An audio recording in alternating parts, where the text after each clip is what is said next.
दिन ना सबके लिए 24 घंटा का होता है। ऐसा नहीं है कि आपको अलग से वक्त मिलेगा, लेकिन इसी 24 घंटे में किसी को प्यार करके पति बनने का शौक है तो किसी को मेहनत करके करोड़पति बनने का शौक है। तो आप डिसाइड करिए आपको क्या बनना है, क्योंकि बरसों बाद जब लोग ये मिलेंगे ना आपसे तो ये नहीं पूछेंगे कि कितनी गर्लफ्रेंड है, लोग पूछेंगे कमाता कितना है, हैसियत कितनी है तुम्हारी। ये दुनिया का उसूल है कि लोग कभी भी आपसे खैरियत नहीं आपकी हैसियत पूछते हैं। लोग एक दूसरे से वादा करते हैं कि तुम्हारा जिंदगी भर साथ निभाएंगे, कोई किसी का साथ नहीं निभाता है। लोग अर्थी और जनाजा भी ले जाते हैं ना 2 कदम तो कंधे बदल बदल के ले जाते हैं, जबकि पता है कि आखिरी मुलाकात है। लोग यहाँ कंधा बदल बदल के ले जा रहे हैं और लोग वादे कर रहे हैं कि जिंदगी भर साथ निभाएंगे, कोई साथ नहीं निभाएंगे। ये दुनिया तुम्हें वैसी नहीं दिखती है जैसी कि ये दुनिया है।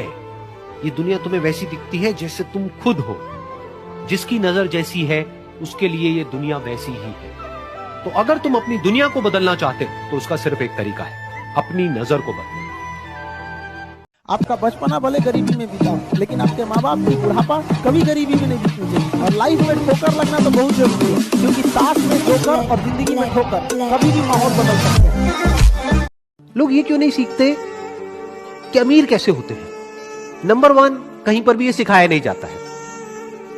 अगर कोई गरीब घर में पैदा हुआ है तो उसको ये नहीं सिखाया जाएगा कि अमीर कैसे होते हैं। उसको ये सिखाया जाएगा कि गरीबी में जीते कैसे हैं, गरीबी में एडजस्ट कैसे करते हैं, गरीबी में गुजारा कैसे करते हैं। और उसको जितने भी डायलॉग सुनने को मिलेंगे सुबह से रात तक, वो सारे ऐसे ही होंगे जो इसी बात को और पक्का करते चले जाएंगे और रीइंफोर्स करते चले जाएंगे कि जितनी चादर है उतने ही पैर फैलाओ। मतलब क्या कि अगर आप गरीब हो तो गरीबी में ही गुजारा करना सीखो।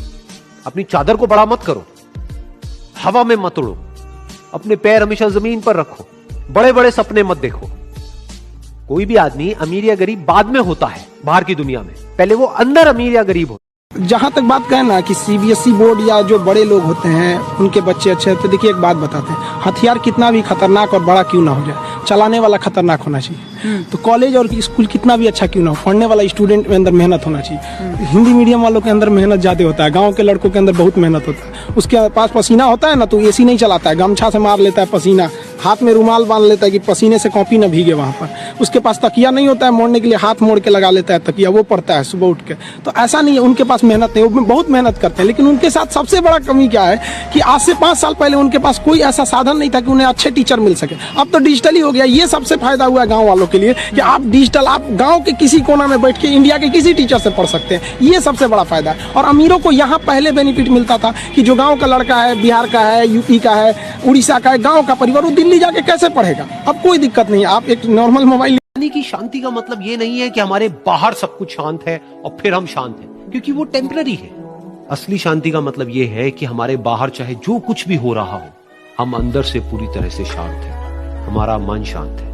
क्योंकि जिसका मन शांत नहीं है उसको चाहे आप कितनी भी सुंदर से सुंदर जगह पर ले जा करके बिठा दो, वो वहां पर भी जा करके दुखी ही रहेगा। लेकिन दूसरी तरफ से जिसका मन शांत है, उसके बाहर चाहे कुछ भी हो रहा हो, चाहे मौसम कैसा भी हो, चाहे उसके आसपास में सब कुछ तहस नहस हो रहा हो, तूफान हो, लेकिन वो अंदर से बिल्कुल शांत रहेगा। और यही है शांति का असली मतलब।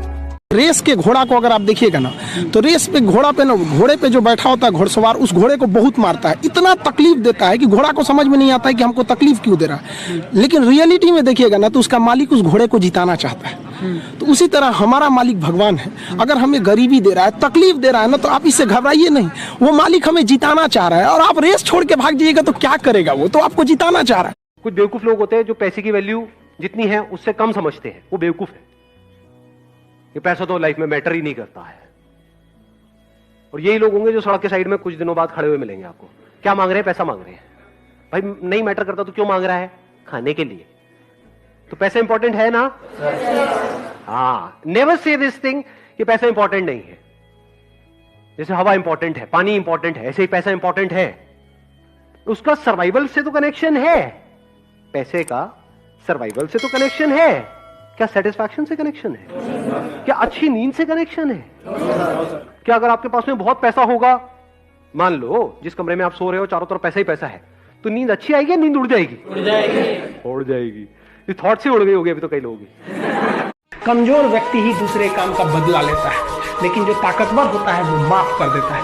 लेकिन जो बुद्धिमान व्यक्ति होता है वो इग्नोर कर देता है, नजरअंदाज कर देता है और बच के निकल जाता है। क्योंकि अगर कोई व्यक्ति आपको पहली बार धोखा दिया तो इसमें उस व्यक्ति का गलती है, लेकिन वही व्यक्ति अगर दोबारा धोखा दिया तो इसमें आपकी गलती है। सबसे समझदार होके चलिए और मिजाज में कुछ सख्ती भी रखिए। लोग पी जाते अगर समंदर खारा नहीं होता तो थोड़ा सा सख्ती भी बना के रखना।